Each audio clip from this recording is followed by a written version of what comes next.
I was very blessed, to be honest, to grow up in an environment where my parents gave me a lot of freedom at a fairly early stage to do things that required a certain level of risk-taking. I remember as a maybe 12, 13 years old boy, my parents let me go camping, but right across the country to the northeast of India. I took trains, traveled in third class, went with a bunch of friends, and I was 13 years old. Right, with no reservations, no hotel bookings, and come back 3 weeks later. You did that, you were on your own? We were with 3-4 friends. But that kind of thing really gives you, in retrospect, the confidence to just go out there, be adventurous, try different things. I think childhood is extremely important. And in your case, you have parents that probably thought about it more than you back then, and providing an environment for a child to trust him and give him confidence and send him on such a trip needs a lot of courage and also understanding of building a young man's character. Mm-hmm. I strongly believe that trauma can be a strong motivator, a motivating factor. And in my case, I lost my father when I was very young, and I was raised by my mother. And there wasn't any background. In my very earliest memories, I was basically pushed in a role of taking responsibility for the family. Not great for a child, obviously, but certainly a big contributor and a driver in my motivation. My role is utmost to be authentic and speak how I think it should be. And just looking at it outside in, we can see that, right? Especially under you. I honestly see a very high level of authenticity and a frankness and an openness that makes the team and the brand and you quite approachable. For me, the most important is being happy and cheering when you win is the easy bit. There are certain values that you need to respect on the bad days. And in my opinion, you can look right into the soul of somebody, how he reacts on a bad day, whether he's capable of understanding what has happened and keeping it in the context. I think in leadership or in business, you cannot be emotional. But on the other hand, leadership is all about emotions. And you're dealing with people, you're not dealing with cardboard boxes. Yes. And people have hearts and minds, and you've got to work both of those equally. I do want to understand people, understand what their personal motivations are. We have senior teams. I feel that the only way to keep them motivated in a sustained basis is by actually making sure their personal purpose marries and matches the professional purpose. No amount of money can get that level of engagement and support. I've realized that when the emotional connect is so strong with a person, you can actually give a very strong message because they know that it's coming from a very sincere place. I think you're spot on. You could immediately take over the F1 team because it is what we do. Only in an environment of confidence where people are empowered and trust you, you can extract the best performance of them, and you can only do that if they feel safe. You're having a laugh with your people, and immediately the easiness kicks into the room. There's even a management style about making a joke about yourself at the beginning of a tough meeting. It releases the tension, and all these values I've seen with you. It's probably very unique in Formula One, at least when we look at it from outside, because it's perceived as quite a macho sport that a leader of a team can appear to be vulnerable. But when you show that you're human, people connect to you. There are times you need to show that vulnerable side, but at the other times you need to show such a high level of confidence and belief in what you're doing that you're ready to make very tough decisions and go it alone if required. But there's that nanosecond in between when you're not sure if it's going to be a very long, lonely walk. You need to recognize that on the top of the mountain it's cold and you're lonely, but the view is great. In leadership, there's approachability and then there's openness. Openness is when you can admit that you're wrong and let somebody else's idea take over the situation. Because you can be very approachable and just say, get lost, right? After that to the thoughts. You're making split-second decisions, right? You don't have time to think sometimes. How do you draw the line between approachability and openness? Neuroscience shows us that if there is disagreement, your brain goes in a combat mode. Disagreement means that the immediate reaction is, I don't like it. And what we try to achieve is, rather than going into combat mode and therefore closing up, is approaching the other person with respect, being curious about understanding why somebody might have a different view, and then being brutally honest in the conversation you're having about it. And when it comes to the point that you need to make a decision, somebody needs to make that decision. And we have even worked on a certain protocol within the team how we tackle those situations. Okay. Because the chassis group might have a different view on performance than the engine group. And there needs to be a protocol. And fundamentally in our team, the protocol is lap time. What's the most beneficial for lap time? I'll give you an example. The engine could have 10 horsepower more, but will have 10 kilograms more in weight, or have more volume. The chassis people will say, appreciate the 10 horsepower more, but the volume is going to cost us aerodynamic performance. You need to be able to provide a safe environment. And we created a motto within the team in order to discover all our weaknesses. That is, see it, say it, fix it.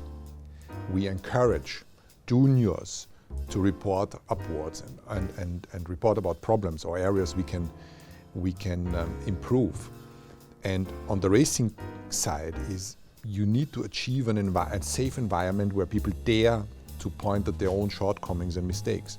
If the leaders are able to admit their own shortcomings, suddenly you create that culture where everybody is able to admit that next time around you can do better. And you mustn't blame the person, you blame the problem. No, that's really powerful. And if you can do that and have people consistently do it, on a day-to-day basis, that will be such a catalyst for innovation in any business.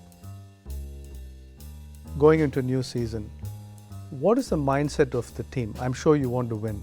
How do you make sure as a leader of the team that there is no complacency? And how do you define for every person on the team a new benchmark, a new goal? You hit the nail on the head. It's about setting objectives. Only if you set objectives that energize you and motivate you, you will be able to reach them. And what we do in the team every year is we get together for a 2-day offsite at the beginning of the year, where we talk about objectives, about setting the right objectives. We talk about your own personal objectives that might be as simple as being a good husband, about the objectives of your own department, or achieving certain reliability benchmarks, for example. And then setting the objective of the team and making everybody buy in. So this is a collective exercise of defining our joint vision, our strategy, and the next year's objective. And each of the employees gets his own little paper, laminated in a plastic so it isn't being destroyed, where all these objectives are being written down to the very personal ones. And that goes in your briefcase. But every now and then you look for your phone or your keys, or you're on an airplane, and that little laminated thing comes up and you look at it. And do you come back together as a leadership team at the end of the year, or within the smaller teams, take out the laminated cards and see how you did against both your personal and team objectives? Yes, absolutely. I do it for me personally, and I make little arrows next to the objective. Down is the one I haven't achieved the objective of. Horizontal one is I was doing quite okay, and up is I've achieved the objectives. That is very important. And I believe in that part of neuroscience, that you need to be very clear what drives you and what motivates you, because only that will make you go out of bed with the right energy. But I do actually have a laminated sheet, believe it or not. You are the CEO of the organization, I'm sure you do. This is for my personal goals as well. And I won't ask you how you did last year. We'll talk off camera about that on the personal goals. In our industry, firstly, the technology is so frequent in terms of upgrading, changing and evolving, that we can't sit on our rear ends and do nothing about it. So the industry environment in a way forces us to be extremely restless and always investing into the future. I've been criticized quite often internally for saying, why do we need to always set goals that we never achieve? right? Should we lower the bar once in a while to enjoy the joy of clearing the hurdle? What's your view on that in terms of what would you do? You need to be careful that not achieving the targets triggers a negative spiral of negative thoughts. So I think you need to differentiate between the individuals you're dealing with. What works for you might not work for somebody else. I'm a highly skeptical person. For me, the glass is always half empty. It's never half full. I always consider the worst case scenario, and I only launch myself into a project if I can live with the outcome of the worst case scenario. But I will push in order to achieve the targets and be satisfied with the journey, even if I'm not reaching all of them. But interestingly, some of our very senior leaders in the team have said that we are not appreciating success enough. If I find myself traveling back from a race that we've won with Nikki in the plane, our thoughts are already on to the next race. And our worries are, why have we been not fast enough, or why has this not worked out, rather than contemplating about what we have achieved. It's a very important part of the journey. I agree, and this is something that I'm struggling hard to learn and incorporate. We don't pause and celebrate success. It's immediately setting, what does the next record need to be. We are consumed by this passion that we want to be an outlier in the telecom industry, and we have very sort of intense and highly animal intensity kind of discussions around why we don't want to be like the rest of the telecom companies. Now, that can both be a huge motivator, but it can also be like a daunting thing that can stifle some people. I think you're absolutely right, because you might achieve to extract the best performance from certain individuals by giving them an environment or setting them a set of targets that is different to yours, that is maybe giving them enough creativity, giving them enough time to come up with solutions, rather than being on a constant pursuit of the next objective. That certainly you do, and I do it. I've heard that you use the terminology of being in beta. What does it mean?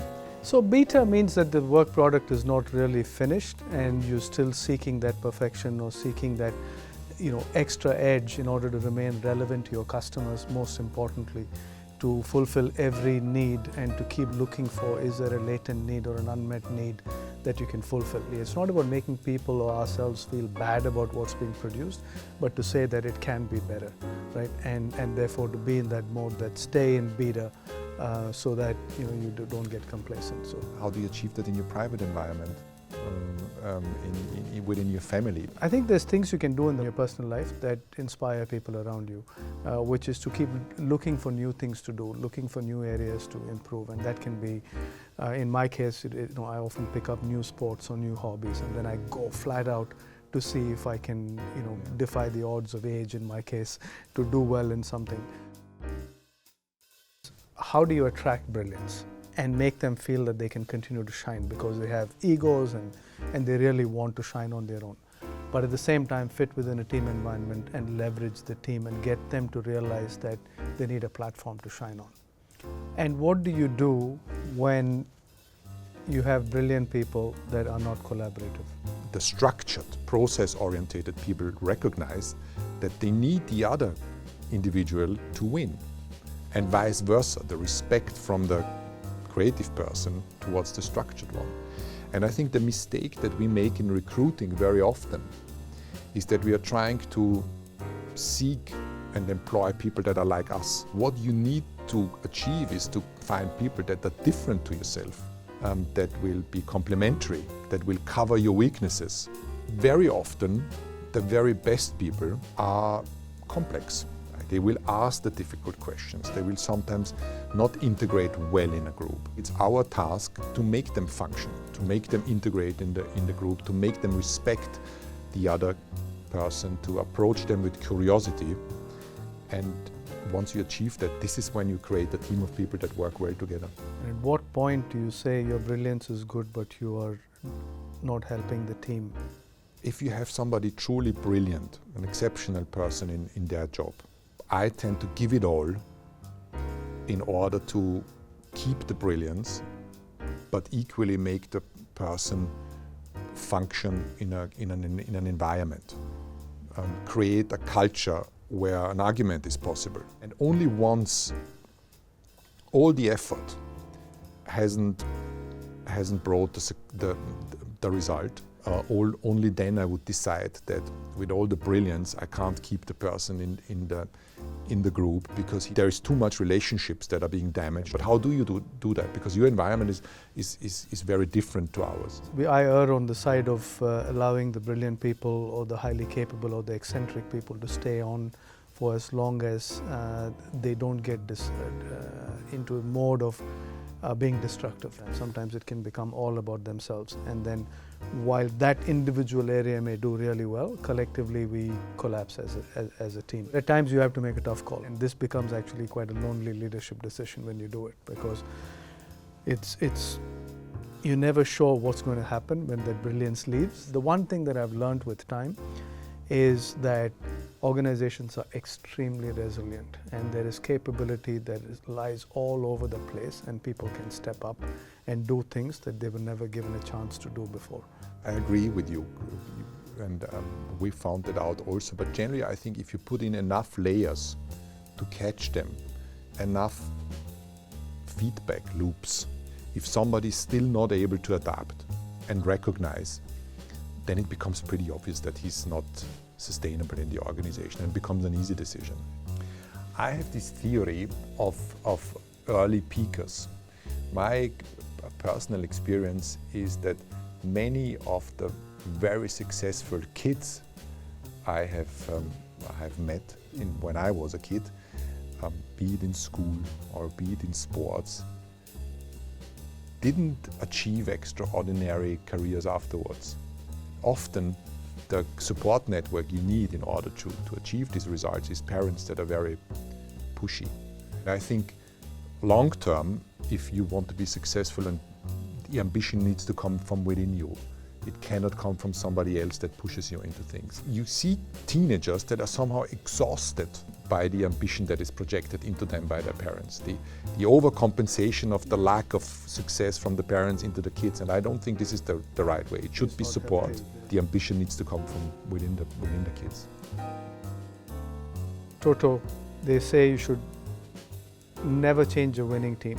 I know you don't like to follow the pack, but you've done it, and your experience has been very positive. I think any company or sports team is not a static structure that you can freeze on the top of success and maintain that forever, because we are just people, and we are driven and motivated by objectives that might change. There could also be the situation that you have identified somebody else within the organization or outside that could do that job better. It's very important that the leader of the group or the leader of your department, you recognize if you have the best people in the best position with the best energy. And if that is not the case, you need to come up with the concept how you can change that and how you can improve. That's one factor. The other one is that the environment might change. And I guess that in your industry, disruptive technologies might come up and might change the rules. And it comes up to you to identify the change of circumstance and identify where the weakness or the strengths within the organization lies. This is to say that it's better to change ourselves rather than being told you have to change. What we face is more technology changing and skills becoming irrelevant. In those cases, you just have to go in there and make the necessary changes, but it has to be done. Otherwise, either the competition or your board or somebody else will tell you that it has to change. It's better to drive it ourselves.